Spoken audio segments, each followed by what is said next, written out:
Berikut kami akan memperdengarkan video yang berdurasi 5 menit 18 detik yang diunggah akun channel Nuken Channel pada tanggal 23 Agustus 2023 yang berisi pernyataan Dr.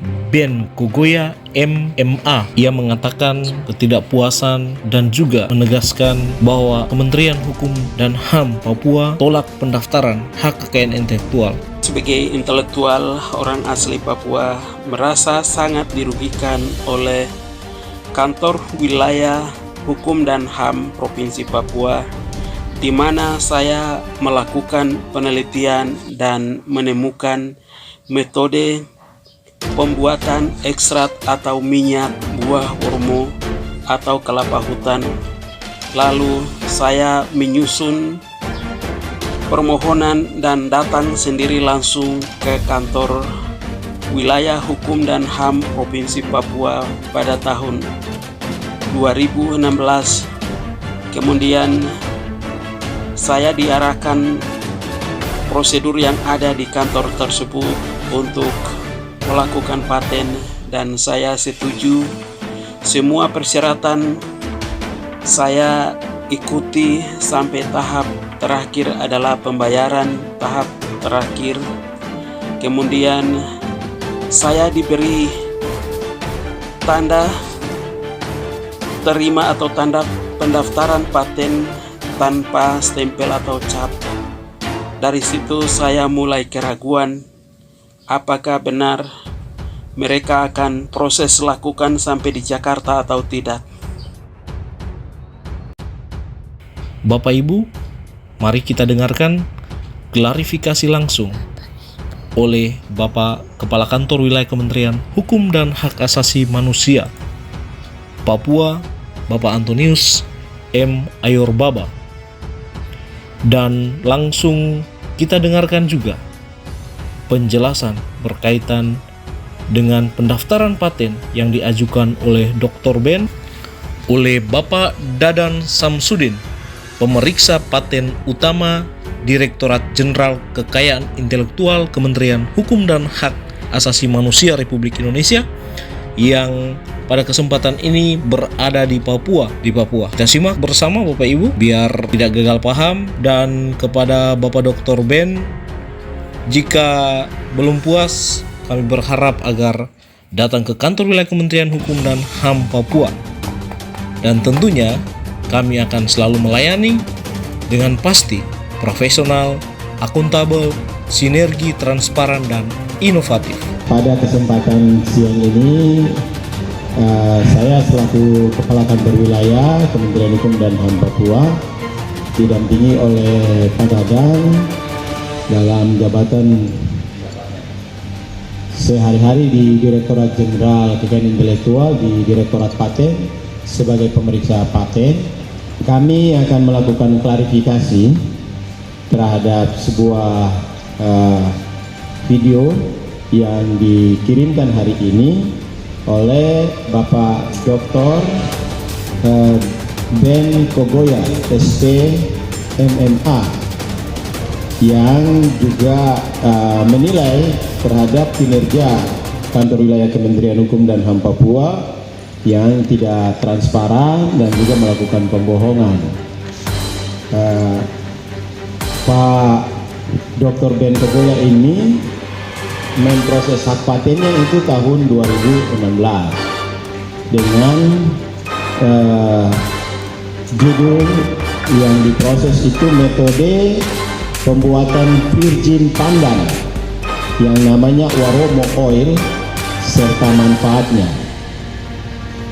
Jadi 2016 sudah didaftarkan dan diproses, dan memang sampai saat ini sertifikat patennya belum keluar. Nah, apa saja yang menjadi kendala kenapa sertifikat paten dari Bapak Dr. Ben Kogoya ini belum keluar? Kita berterima kasih karena dalam kegiatan Mobile IT Clinic di Jayapura hari ini, tim expert dari Direktorat Jenderal Kekayaan Intelektual juga lengkap dari semua direktorat, termasuk dari Direktorat Paten. Dan Pak Dadan akan mewakili pemeriksa paten untuk menjelaskan. Silakan Pak Dani. Baik, Assalamualaikum warahmatullahi wabarakatuh.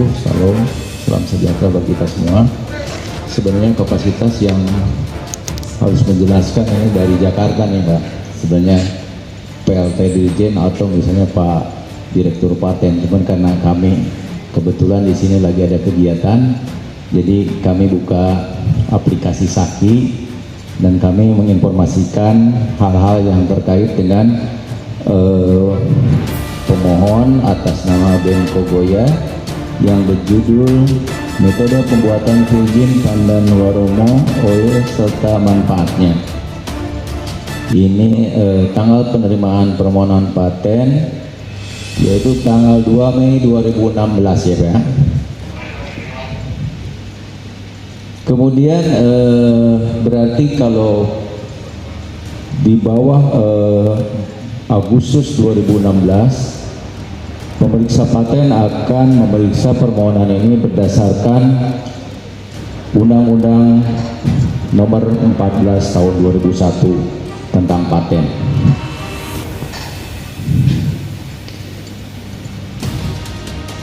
Kebetulan kami bukan pemeriksanya ya, sekali saya tegaskan. Pada tanggal 26 Februari 2019, pemeriksa paten membuat surat komunikasi tahap pertama yang pemenuhannya itu 3 bulan. Jadi dari tanggal 26 Februari 2019. Kemudian pemohon ini tidak menjawab sampai batas waktu yang ditentukan, yaitu 3 bulan. Harus memenuhi menjawab surat tahap 1 tersebut. Pada tanggal 11 Juni 2019, berarti 4 bulan setelah tahap pertama tersebut, pemeriksa paten membuat surat substantif tahap lanjut, yaitu surat peringatan untuk menjawab surat tahap 1 yang tidak dijawab tersebut. Nah, sampai tanggal 9 Juni 2021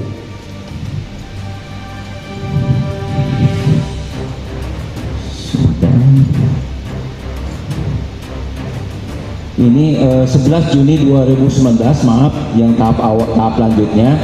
Kemudian hampir 1 tahun pemeriksa tanggal 9 Juni 2021 baru membuat surat dianggap ditarik kembali. Jadi tahap lanjut itu tidak dijawab selama 1 tahun, padahal pemenuhannya untuk tahap lanjut itu selama 2 bulan.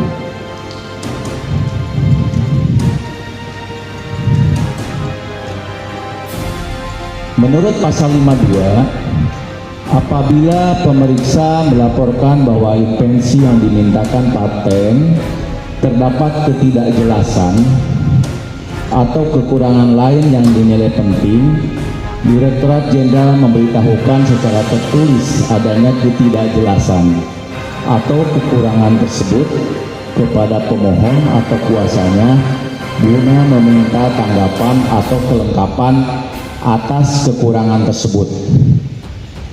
Nah, ini udah dipenuhi ya, sama kantor paten sudah membuat surat tahap 1 dan tidak menjawab, lalu membuat surat tahap 2 nya.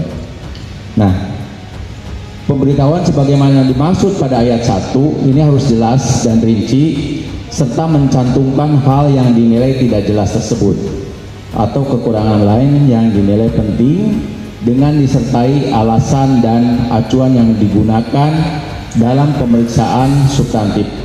Berikut jangka waktu pemenuhannya.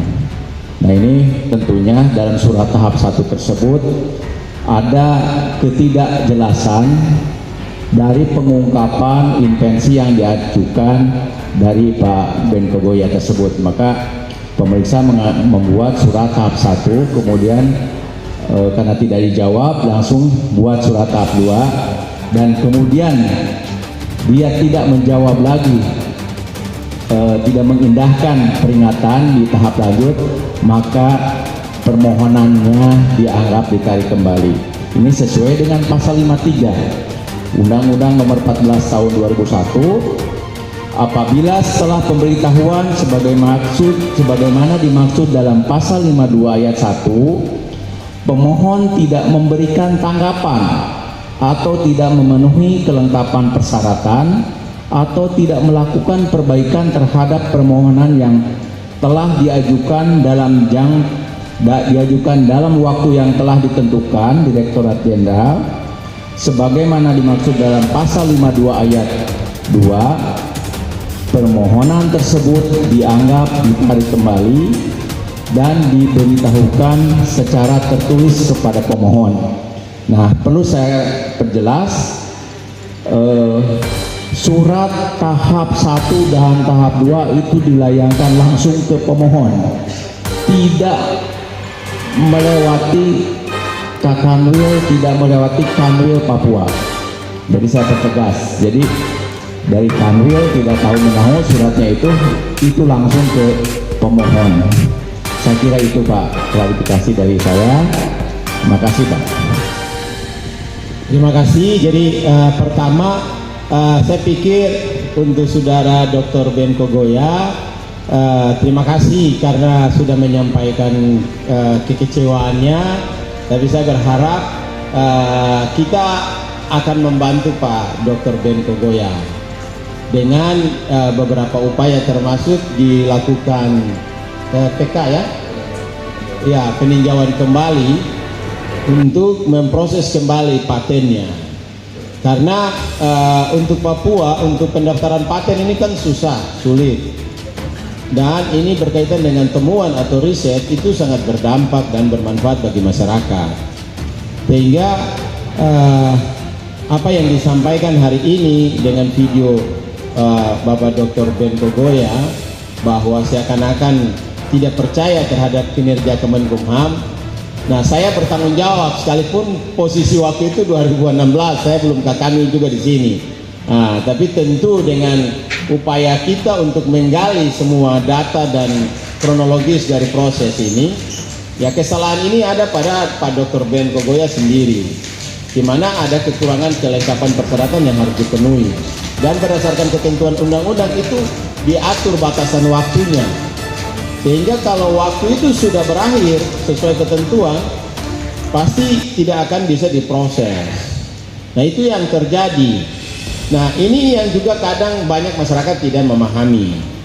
Masyarakat memahami bahwa proses pembuatan sertifikat paten, merek, desain industri, desain tata letak sirkuit terpadu, rahasia dagang, varietas tanaman tertentu, itu sama dengan sertifikat hak cipta. Saya ingin menegaskan tidak sama. Kalau hari ini hak cipta bisa 5-10 menit, beda. Apalagi paten. Paten ini kan harus diteliti di seluruh dunia, harus dicek lagi apakah sudah ada temuan tentang apa yang diusulkan oleh Bapak Dr. Ben Kogoya ini di negara lain dengan spesies, misalnya pandan yang dimajukan di sini. Nah, itu semua butuh proses dan tahapan, sehingga di Direktorat Paten pasti akan sangat selektif untuk melihat dalam tahapan-tahapan untuk menuju sampai pada saat publikasi. Karena ketika dipublikasi itu tidak hanya dimiliki oleh kita orang Indonesia, termasuk orang di Papua, tapi dimiliki oleh seluruh dunia. Dan itulah yang membuat nilai paten akan menjadi mahal, karena memiliki dampak dan manfaat yang bisa diberi dengan royalty yang tidak kecil. Jadi sekali lagi saya menyampaikan bahwa saudaraku Dr. Ben Kogoya jangan ragu terhadap Kementerian Hukum dan HAM, karena kerja kita sekarang itu pasti Pak Ben. Profesional, akuntabel, sinergi, transparan, inovatif. Apalagi Kakanwilmu yang orang Papua, saudaramu sudah juga buat tata nilai pasti TIFA, transformasi, improvement, visibilitas dan aktualisasi. Saya akan ada dimanapun, di lapangan sekalipun, di masyarakat sekalipun, di tempat-tempat yang tidak dijangkau oleh siapapun, Bapak Ibu datang kita layani, karena kita sudah berkomitmen membuat inovasi pelayanan kita di Kanwil ini yang kita sebut dengan Key On-Site Service, pelayanan di tempat. Mau malam hari pun itu, contohnya itu Numbai Creative Forum undang kita malam-malam di IMBI sana. Jadi semua ini kita kerja dengan mekanisme dan prosedur yang ada, dan tentu memiliki pertanggungjawaban untuk dipertanggungjawabkan kepada negara. Apa yang kita lakukan adalah wujud negara hadir. Untuk itu jangan ragu. Kalau Pak Dr. Ben kecewa, mari datang jumpai saya, nanti kita diskusikan, termasuk kita akan memproses. Itu yang bisa saya sampaikan terhadap pernyataan yang disampaikan Pak Dr. Ben hari ini, dan tentu memberikan sebuah harapan baru dan semangat baru bahwa membangun Papua butuh sinergitas dan kolaborasi secara bersama. Terima kasih, Tuhan memberkati.